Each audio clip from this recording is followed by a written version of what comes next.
Thanks, Eugene.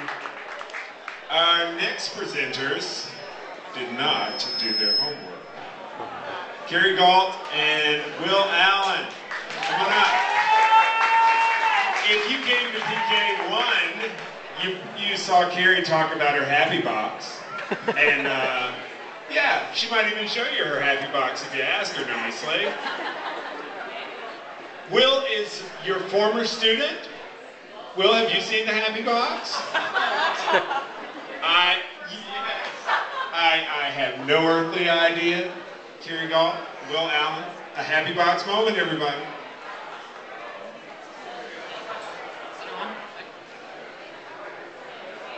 Y'all are gonna love the first slide after he said that. So, Will was my student 3 years ago. That's right. 3 years ago at the School of Architecture now at UNC Charlotte, and I always make my students have journals, and he showed me his journals, and I was really blown away, and I realized that as a visual person I had quit being visual, and so he has been an inspiration for me to visual note-take again, and we thought it would be fun to talk about what it's like to take notes visually, not verbally. So that's what we're going to talk about. So we're just going to have a conversation because we realize that we can't really talk about slides because it's a non-linear process for us, so we're just going to chat. That's correct. Okay? So you want me to start? Sure. You want me to prompt you? Yeah, please. Okay. So one of the first things that we talked about when we were getting together on this was the fact that there are more questions than answers in our book. So I'm going to let Will talk about that just a little bit. Well, the premise is pretty simple. Basically, that if you think about what goes on in your head, most of the time you have more questions than answers. You're not walking down the street asking, you're not saying the sky is blue, you're saying, why is the sky blue? This is very similar in our sketchbooks.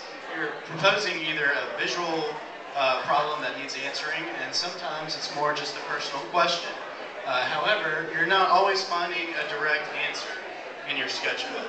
And these come out in many forms and many different ways they're answered, especially composition. And one of the interesting things we found out when we looked at how we worked is we layer things very differently. Will layers things on top of one another, particularly with color. So you'll see his color will come up, and we're going to let you guess whose sketchbook is whose while we do this, but he layers colors to cover things up. And I layer color to reveal things, and we decided probably because he is trying to cover things up because he's so young, and I'm trying to reveal things because I'm going through a midlife crisis.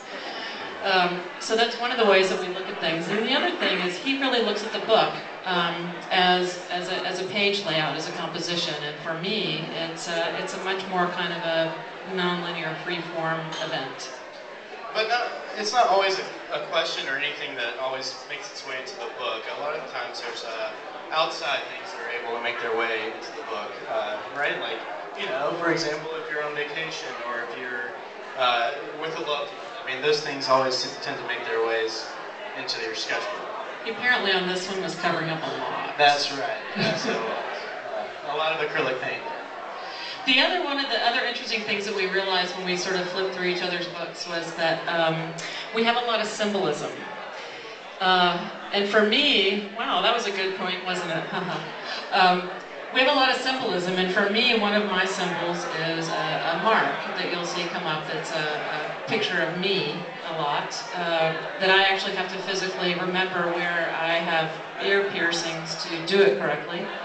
And for Will, it's very unconscious. Yeah, for me, I've noticed that a fish kind of makes its way in. You can kind of see a skeleton of a fish up there. It's kind of hidden, though. It always kind of makes its way subconsciously somewhere into the sketchbook. And it's only through actually doing this presentation that I've kind of decided what it meant. Just kind of a feeling of anguish or just unstableness that it just kind of makes its way in there.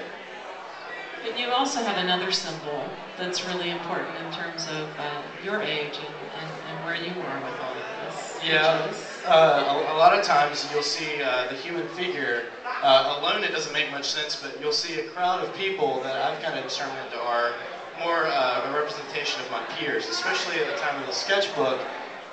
For me, that meant how I felt I was regarded by those peers. You know, just how they would view me, and a lot of times there would be instances in the sketchbook where I'm trying to figure things out for myself. I mean, and again, a lot of times I'm not necessarily worried, but I'm very thoughtful of what they view me as. For instance, you can see it there. So I asked Will today when we were looking at this, so what do you do with these sketchbooks? Do you look at them again, or do you just finish them and move on? And your answer was different than mine.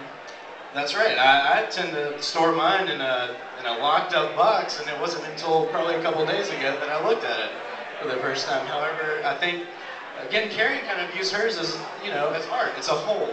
She wants to, you know, you're going to be able to enjoy it from time to time, right? Yep, I pick mine up and I look at them daily, actually, and I gain things from them, and I go back and forth. And for me, they're part of my life, and they're part of who I am, and I'm really happy to look back and forth at them. So we thought that was kind of an interesting component too.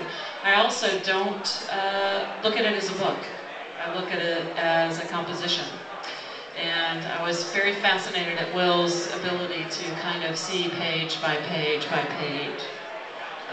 Yeah, for me, you know, and it's very important to say that I don't view it as like a logging of some sort, where you're really taking note from everything. It's really, you're processing what's happening at the time, so just that your mind can really understand what's going on. And for me, it's really not meant to go back and review and, you know, be able to place yourself back at the point where this was actually being done.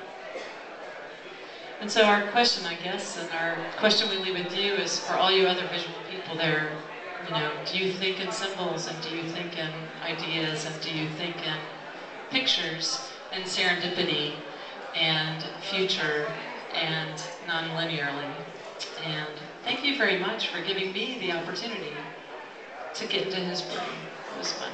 Thank you.